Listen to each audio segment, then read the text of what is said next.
இப்போ நம்ம திருப்பூரில் பண்ணுற சைட்டில் வந்து பார்த்தீங்கன்னா நம்ம பிளிந்த் பீம் காங்கிரட் போட்டிருக்கோம். இந்த பிளிந்த் பீம் காங்கிரட்டில் சில ப்ளஸ் ஸ்டெப்ஸை வந்து நம்ம ஃபாலோ பண்ணோம்னா நம்ம பிளிந்த் பீம் காங்கிரட் ப்ராப்பராக போடலாம். இப்போ நம்ம இங்கே போடுற பிளிந்த் பீம் வந்து பார்த்தீங்கன்னா 1 feet டெப்த் பிளிந்த் பீம் போட்டிருக்கோம். சில இடத்துல கொஞ்சம் டெப்த் இன்க்ரீஸ் ஆகி வரும். இதுக்கு நம்ம வந்து பார்த்தீங்கன்னா நம்ம சைடு சீட் யூஸ் பண்ணியிருப்போம்.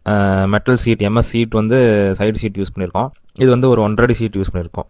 இதை யூஸ் பண்ணி நம்ம போடும்போது வந்து பார்த்தீங்கன்னா நமக்கு பிளிந்த் பீம் காங்கிரட் ஒரு ப்ராப்பர் ஃபினிஷிங்கில் வரும். நெக்ஸ்ட் வந்து பார்த்தீங்கன்னா பிளிந்த் பீம் காங்கிரட் போட்டவுடனே மேபி ஒரு ½ an hourலேயே வந்து பார்த்தீங்கன்னா பிளிந்த் பீம் வந்து செட் ஆக ஆரம்பிச்சிடும். அப்போ வந்து பார்த்தீங்கன்னா மேலே வந்து பார்த்தீங்கன்னா இந்த மாதிரி கிரேவிங்ஸ் கொடுக்கணும். இந்த மாதிரி வந்து பார்த்தீங்கன்னா கிரேவிங்ஸ் கொடுக்குறது எதுக்குன்னு வந்து கேட்டிங்கன்னா, நம்ம ஃபியூச்சரில் வந்து பார்த்தீங்கன்னா க்யூரிங் பண்ணிவிட்டு நம்ம வந்து பார்த்தீங்கன்னா பிரிக் ஒர்க்கோட ஃபர்ஸ்ட் லேயர் வந்து ஆரம்பிப்போம். அப்போ பிரிக் ஒர்க்கோட ஃபர்ஸ்ட் லேயர் ஆரம்பிக்கும் போது நம்ம மார்ட்டர் கலவை போட்டு ஆரம்பிக்கும் போது இந்த கிரேவிங்ஸ் கொடுத்தோம்னா அது கூட வந்து ப்ராப்பர் பாண்டிங் கிரியேட் ஆகும். நெக்ஸ்ட் ஸ்டெப்பாக வந்து பார்த்தீங்கன்னா நமக்கு வந்து பார்த்தீங்கன்னா காலம்லாம் வந்து பார்த்தீங்கன்னா ஒரு எல்லோ கலரில் ஒரு மார்க் பண்ணியிருக்கும். எல்லா காலம்லேயும் வந்து பார்த்தீங்கன்னா ஒரு எல்லோ கலர் மார்க் பண்ணியிருக்கும். அந்த எல்லோ கலர் மார்க் என்னென்னு வந்து பார்த்தீங்கன்னா இன்னர் டைல்ஸ் ஃபினிஷிங் லெவல். இப்போ எக்ஸாம்பிளுக்கு இந்த பில்டிங் எடுத்திங்கன்னா நமக்கு ரோட் லெவல்லேருந்து வந்து பார்த்தீங்கன்னா 2 feet லெவல் வந்து பார்த்தீங்கன்னா இன்னர் பேஸ்மெண்ட் லெவலில் வந்து ஃபிக்ஸ் பண்ணியிருக்கோம். இந்த இன்னர் பேஸ்மெண்ட் லெவல் தான் அந்த டைல்ஸ் லெவல். நம்ம ஹால் எல்லாமே நம்ம சோஃபா போட்டு நம்ம யூஸ் பண்ணிருக்கோம் இல்லைங்களா, டைல்ஸ் லெவல். அந்த லெவல் தான் அந்த இன்னர் லெவல். ரோட் லெவல்லேருந்து 2 feet எடுத்து நம்ம மார்க் பண்ணியிருக்கோம். இப்போ அந்த டைல்ஸ் லெவல் இருக்குல்ல, இந்த எல்லோ கலர் மார்க் இருக்கு இல்லைங்களா, அதுல இருந்து நம்ம வந்து 1 feet வந்து பார்த்தீங்கன்னா டவுன் பண்ணி நம்ம பிளிந்த் பீம் காங்கிரட் போட்டிருக்கோம்.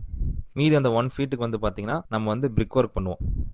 ஏன் இந்த மாதிரி மெத்தடில் பண்ணுறோன்னா, நம்ம வந்து பார்த்தீங்கன்னா அந்த எல்லோ கலர் மார்க் லெவலுக்கே வந்து பார்த்தீங்கன்னா பிளிந்த் பீம் போடக்கூடாது. நிறைய பில்டிங்கில் அந்த மாதிரி பண்ணிடுறாங்க. இதனால் என்ன இஷ்யூ வரும்னா, நமக்கு வந்து பார்த்தீங்கன்னா பாத்ரூம் பிளம்பிங் லைன்ஸ், எலக்ட்ரிக்கல் லைன்ஸ்லாம் வந்து பார்த்தீங்கன்னா காடி எடுப்பாங்க, கோர் கட்டிங் பண்ணுவாங்க.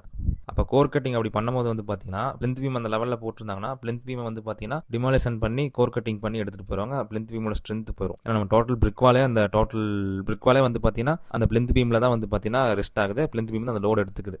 ஸோ அந்த மிஸ்டேக் பண்ணக்கூடாது. இனிமேல் நிறைய ஸ்டெப்ஸ் இருக்குது, அதெல்லாம் ஃபர்தர் வீடியோஸில் பார்க்கலாம். இப்போதைக்கு இந்த ஸ்டெப்ஸ்லாம் ஃபாலோ பண்ணி பண்ணுறது வந்து பார்த்தீங்கன்னா ஒரு மஸ்ட் இம்பார்ட்டண்டான விஷயம். தேங்க்யூ.